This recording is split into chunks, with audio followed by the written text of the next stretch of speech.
Imagine stepping out of a tunnel into just like a physical wall of sound. Oh, yeah, that roar. Right, like 80,000 screaming fans, thinner air just burning your lungs.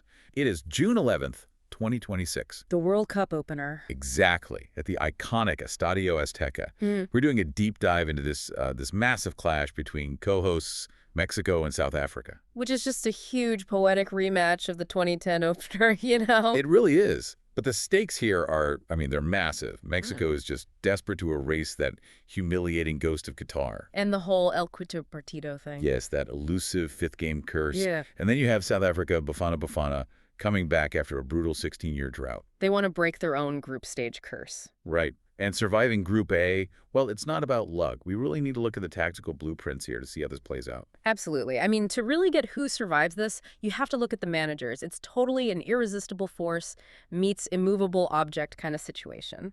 Okay, so break that down for us, because Mexico has this rapid transition attack under Javier Aguirre, right? Yeah, he calls it a switchblade. A switchblade, right. And they're up against South Africa's massive defense-first shell built by Hugo Bruce. Exactly.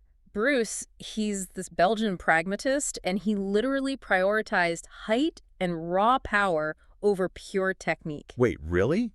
Over technique? Yeah, I mean, he wants to make South Africa completely impossible to break down. They basically form two massive flat walls in front of the goal. So it's just a raw physicality. But, I mean, Mexico has the Azteca. They have that high altitude and a suffocating home crowd on their side. That's the key right there. Bruce's heavy defenders, they're carrying all that extra muscle. Which burns a lot of oxygen. Exactly. In that thin air, Mexico's aggressive high press is going to test if South Africa's block can literally survive the lack of oxygen. Man, that's intense. But a tactical whiteboard doesn't mean anything without the actual players. Yeah. And the personnel matchups are wild. Oh, totally. Just look at the goalkeepers. Right, the ultimate generational clash. Yeah. You've got Guillermo Ochoa for Mexico. The man is 40 years old. I know, going into his historic 6th World Cup. 6th. It's insane. And he's facing Ronwen Williams, South Africa's captain. Who was just massive in the AFCON. Yeah. So many penalty saves. Yeah, he's a hero for them.